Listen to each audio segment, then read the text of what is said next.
প্রেমে পড়ার মতো এত আনন্দদায়ক কিছু কি আছে পৃথিবীতে? আমি এখনো একটা মেয়েকে অসম্ভব ভালোবাসি, অসম্ভব। কে সে? এটা বলা ঠিক হবে না, ওর ক্ষতি হবে।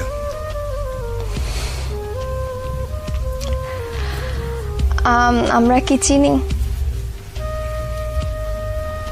চেনো হয়তো। আপনার কাছে প্রেমের সংজ্ঞাটা কি? প্রেম আপনি কিভাবে অনুভব করেন? প্রেম হচ্ছে স্বর্গীয়। এইটা মানুষের ভেতরে প্রেমের যে অনুভূতি, এটা পবিত্র এবং স্বর্গীয়। প্রেমের চাইতে ভালো বিষয় মানব ইতিহাসে নাই। আমি শুধু মানুষের প্রেমের কথা বলছি না। একটা মানুষ একটা বৃক্ষের সঙ্গে প্রেম করতে পারে, একটা মানুষ তার বাসার জানালার পাশে যে গাছটি আছে সেখানে যেটা দোয়েল পাখি বসে, সে তারও প্রেমে পড়তে পারে, তাই না? সাধারণত আমরা প্রেম বলতে বুঝি খুব ছোট্ট কথা, সেটা হচ্ছে যে একটা ছেলে একটা মেয়ে। ব্যাপারটা কিন্তু সেরকম না, তাই না? ধরো যেমন আমাদের প্রফেট, তার সঙ্গে আল্লাহর যে প্রেম, এটাকে তুমি কিভাবে ডিফাইন করবে? এটা ডিফাইন করা সম্ভব না। You have to feel it in your heart. প্রেম হচ্ছে এরকম। আমি একটু মানব প্রেমের মধ্যেই থাকছি। অনেকে বলেন যে প্রেমে পড়লে হৃদয়ে হার্টে ব্যথা করে, অনেকের পেটে ব্যথা করে, অনেকের মাথায়ও ব্যথা করে। তো আপনার ক্ষেত্রে প্রেমে পড়লে সেই ব্যথাটা কেমন? সেটা তোমার মনে হয় যে পেটের উপর একটা প্রজাপতি নাচতেছে, এবং প্রেমের ব্যথার মতো এত মিষ্টি ব্যথা বোধহয় পৃথিবীতে নাই। তো প্রজাপতি নাচলে কেমন লাগে সেটা একটু আপনার কাছ থেকে শুনি। এটা তোমার সুরসুরি জাতীয় একটা জিনিস, এটা আসলে বোঝানো সম্ভব না। তুমি হয়তো কাউকে ভালোবাসো বা কারো প্রেমে পড়েছো, তুমি তোমারটা তোমার মতো করে বুঝবে, আমি আমারটা আমার মতো করে বুঝবো। আচ্ছা, আপনার ওই যে ক্যামেরাম্যান যে আছে এখানে, কি নাম তোমার? হ্যাঁ, ছোটন। ছোটন। ছোটন ওর প্রেমের অনুভূতি কি এটা ও বুঝবে, ওটা তো আমি বুঝবো না। আমি যখন বালক ছিলাম তখন প্রেম বলতে যেটা বুঝতাম, পরিণত বয়সে এসে আমি দেখলাম প্রেম আসলে অন্যরকম। পার্থক্যটা কি? পার্থক্যটা অনেক অনেক অনেক। আমাদের ধরো যেমন প্রথম প্রেমের যে অনুভূতি, সেটা হচ্ছে যে বই পড়ে, শরৎচন্দ্র বা বঙ্কিমচন্দ্র পড়ে প্রেম সম্পর্কে একটা ধারণা মাথায় ছিল। ওইটা আসলে প্রেমের অনুভূতি না।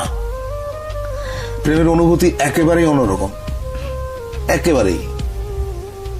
এটা এক একজনের কাছে এক এক রকম, এটা কেউ কাউকে বলে বোঝাতে পারবে না। প্রথম প্রেমের কথা বলছেন, সেটা বইয়ের কথা বললেন, কিন্তু প্রথম মানব প্রেম যদি বলি সেটা হচ্ছে আমি তখন অনেক ছোট। কত বয়স? বয়স কত হবে তখন? এই ধরো 14-15। তখন প্রেমে পড়লাম এক গার্লস স্কুলের ম্যাডামের, যার বয়স ধরো আমার চেয়ে 20 বছর বেশি। ওইটা আমার প্রথম প্রেমে পড়া। প্রেমে বহুবার পড়েছি, বহুবার। প্রেমে পড়ার মতো আনন্দ বোধহয় আর কিছুতে নাই। কিন্তু একটা জিনিস মাথায় থাকতে হবে, সেটা হচ্ছে যে কাউকে হার্ট করে, কাউকে বেদনা দিয়ে প্রেমে পড়ার মতো এরকম গর্হিত কাজ বোধহয় পৃথিবীতে নাই। তুমি যখন কাউকে ভালোবাসবে, এক বুক সমুদ্র নিয়ে ভালোবাসতে হবে তোমাকে, এক বুক সমুদ্র নিয়ে। তা না হলে সে প্রেমের কোনো অর্থ নেই। আমার কেন জানি মনে হয় যারা খুব সুন্দর করে কথা বলতে পারেন তারা অনেক সুন্দর করে লেখেনও। তা আপনি এত সুন্দর করে কথা বলেন, আপনি কেন লেখেন না? আমি সুন্দর করে কথা বলি কিনা জানি না, তবে আমি যেটা বুঝি আমি সেটা বলি। আমি মিথ্যে পছন্দ করি না। আচ্ছা, মিথ্যে কথা যে বলি না এটা বললে পাপ হবে, মিথ্যে মাঝে মাঝে বলতে হয়। এখন একটা মেয়ে দেখতে হয়তো অত ভালো না, সে হয়তো জিজ্ঞেস করলো যে আমাকে কেমন লাগছে, আমাকে বলতে হয় চমৎকার। এটা মিথ্যাচার না, এটা একটা মানুষকে তুমি যখন আনন্দ দাও এর মধ্যে পুণ্য আছে, সেই পুণ্যটা তুমি অর্জন করলা। আপনার প্রেমে কতজন মেয়ে পড়েছে যদি প্রশ্নটা করি?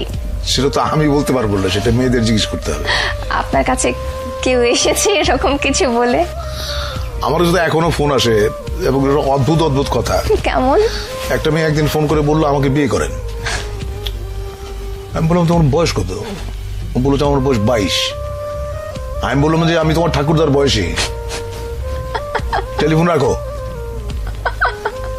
এখনো প্রচুর ফোন আসে এবং আমার খুব মানে খুব অদ্ভুত লাগে যে এটা তো বিয়ে করার বয়স না। আচ্ছা, তো আপনি বলছেন যে আপনাকে যারা ভালোবেসেছে কারা কতজন সেটা আপনি বলতে পারবেন না, মেয়েরা বলতে পারবে, কিন্তু আপনার কাছে যারা পৌঁছেছে, আপনার পর্যন্ত যারা পৌঁছেছে, তারা তাদের এক্সপ্রেশনস গুলো কিরকম ছিল আপনার কাছে? আমাদের ইয়ারমেট একটা মেয়ে ছিল, ওর সঙ্গে বহু বছর পরে, প্রায় 20-21 বছর পরে দেখা হলো। ওর হাজবেন্ডের সঙ্গে পরিচয় করা দিল। উনি আমার সঙ্গে হ্যান্ডশেক করে বললেন ও আপনি সেই। তো আমি তো বুঝি না আপনি সেই মানে। তো আমি বললাম আপনি সেই মানে? তখন মেয়েটা বলল, আমাদের ইয়ারমেট, সে বলল যে আমি বাসর রাতে আমার হাজবেন্ডকে বলেছি যে আমি হুমায়ুন ফরিদের প্রেমে পড়েছিলাম,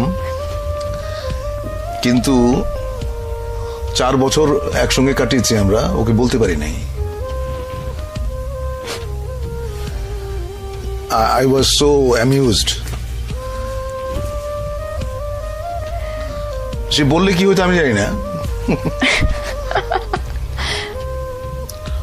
আচ্ছা, আপনি যাদেরকে ভালোবাসতেন তারা আপনাকে পছন্দ করেনি, এরকম কখনো ঘটেছে?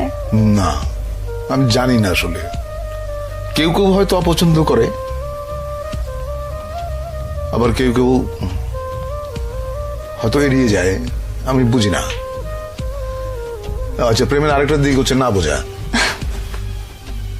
আচ্ছা, মানে কেন প্রেমে পড়লাম, কেন ভালোবাসলাম, এর কারণ তুমি যদি খুঁজতে যাও দেখবে যে কিছু খুঁজে পাচ্ছ না। মানে একটা কালো বেড়াল অন্ধকার ঘরে তুমি খুঁজে বেড়াচ্ছ যেটা ওই ঘরে নাই। প্রেমটা এরকম। আপনি অভিনেতা হতে চেয়েছিলেন, অনেকেই অভিনেতা হতে চায়, কিন্তু সবার পক্ষে নিজেকে একজন সম্ভাব্য অভিনেতা হিসেবে প্রকাশ করা, প্রমাণ করার সুযোগ হয় না। আপনার পক্ষে সেটা সম্ভব হলো কিভাবে? যে কাজটা করি সেটা পছন্দ করি এবং যে কাজটা করি নিষ্ঠার সাথে করি, সততার সঙ্গে করি। সে কারণেই বোধহয় আমি মোটামুটি বলতে পারো যে অভিনেতা হিসেবে নিজেকে দাঁড় করাতে পেরেছি। ঢাকা থিয়েটারের সাথে, মঞ্চের সাথে আপনি যুক্ত হলেন কিভাবে? সেটা খুবই ইন্টারেস্টিং একটা ব্যাপার। সেটা হচ্ছে 1977 সালে জাহাঙ্গীরনগর বিশ্ববিদ্যালয়ে আমি তখন নাট্য সম্পাদক। তখন আন্তঃহল একটা নাট্য প্রতিযোগিতা অ্যারেঞ্জ করলাম। তো ওখানে জাজ হিসেবে গিয়েছিলেন আমাদের ঢাকা থিয়েটারের প্রধান পুরুষ জনাব নাসিরউদ্দিন ইউসুফ। উনি আমার লেখা, আমার ডিরেকশন এবং আমি ছোট্ট একটা চরিত্র অভিনয় করেছিলাম। ওটা দেখে নাটক শেষ হয়ে যাওয়ার পরে বললেন যে আমাদের ঢাকায় একটা দল আছে, দলটার নাম ঢাকা থিয়েটার, আপনি যদি জয়েন করেন আপনার ভালো লাগবে। তারপরে সেলিম ভাইকে বললাম, সেলিম আলদিন, সেলিম ভাই আমাকে নিয়ে গেল। ওইভাবে ঢাকা থিয়েটারে আসা। সেটা কোন সাল? সেটা 77 সাল।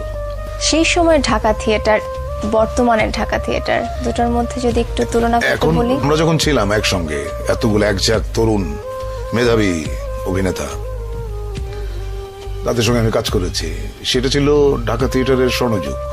এখন আমি থিয়েটার ওইভাবে দেখি না, মাঝে মধ্যে যাই, ওই গেলে একটা সমস্যা হয় যে সবাই এসে সবাই এসে এমন ভাবে বিরক্ত বলবো না, এমন ভাবে ধরে আমাকে যে আবার একটু অভিনয় করেন মঞ্চে, আমরা দেখতে চাই। অনেকেই বলে যে আমরা আপনার মঞ্চের অভিনয় দেখি নাই, দেখতে চাই। তখন খুব বিব্রত হই, কারণ আমি জানি আমি মঞ্চে আর কোনোদিন কাজ করব না।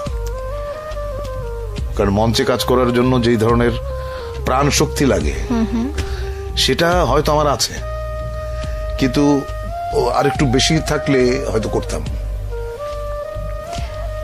সেই প্রাণ শক্তিটা একজন অভিনেতা কোথা থেকে নিয়ে আসতে পারে আপনার মনে হয়? কিভাবে নিজেকে তৈরি করতে পারে? দেখো, ওই গিরিশ ঘোষ না কার জন্য একটা কথা আছে, দেহপট শনে নট সকলই হারায়। কারণ অভিনয় করতে একটা সুস্থ শরীর লাগে, একটা সুস্থ কণ্ঠস্বর লাগে। এখন শরীরের সামর্থ্য থাকতে হবে তো, কারণ মঞ্চে অভিনয় করতে গেলে অনেক অনেক পরিশ্রম করতে হয়। তো সেই জায়গাটা ওই আমি বোধহয় হারিয়ে ফেলেছি। আমার মনে আছে কেরামত মঙ্গল নাটকে আমার একটা এপিসোড ছিল প্রায় 40 মিনিটসের, এক নাগারে সংলাপ বলে যাওয়া। এবং তখন তো মহিলা সমিতিতে তোমার ছিল না, এয়ার কন্ডিশনার ছিল না, প্রচুর ঘাম হতো, এবং আমার 1 থেকে 1.5 পাউন্ড ওজন কমে যেত প্রত্যেকটা শোতে, এত পরিশ্রম। মঞ্চে কাজ করার সময়, সেই সময়টা, যে সময়টা আপনি স্বর্ণ যুগের কথা বলছেন মঞ্চের, সেই মুহূর্তে, সেই সময়ে টেলিভিশন এবং মঞ্চে কাজ করার একটা কম্পিটিশনের একটা বিষয় চলে এসেছিল। আপনার সাথে যারা কাজ করছিলেন মঞ্চে, আপনার থেকে কম শক্তিশালী যারা অভিনেতা, তারা টেলিভিশনে গিয়ে অনেক আলোচিত হয়ে উঠছেন। তো এটা কখনো আপনার মধ্যে দ্বন্দ্ব সৃষ্টি করেছে? না, কখনোই না। দেখো, আমি লোভী মানুষ না। I am not a greedy person. I am a very simple person. আমার জীবন যাপন তুমি যদি দেখো, তুমি খুবই অবাক হবে। অনেকের ধারণা ফরিদি ভাই উশৃঙ্খল, বিশৃঙ্খল জীবনযাপন করেন, আসলেই না। আমি অত্যন্ত সুশৃঙ্খল। মানুষের অনেক ভুল ধারণা আছে, মানুষ ভেবে নেয়, তো মানুষের ভাবনার জায়গায় তো আমার কোনো হাত নাই। ওকে, তোমার ভাবনা তুমি ভাবো, আমার কাজ আমি করে যাই। যদি আজকের এই ভিডিওটি সামান্য পরিমাণে ভালো লেগে থাকে তাহলে বন্ধুদের সাথে শেয়ার করো, আর লাইক কমেন্টের মাধ্যমে আমাদের জানিয়ে দাও তোমাদের কেমন লেগেছে। আর চ্যানেলটিকে সাবস্ক্রাইব করে পাশেই থাকুন। Please subscribe explore motivation.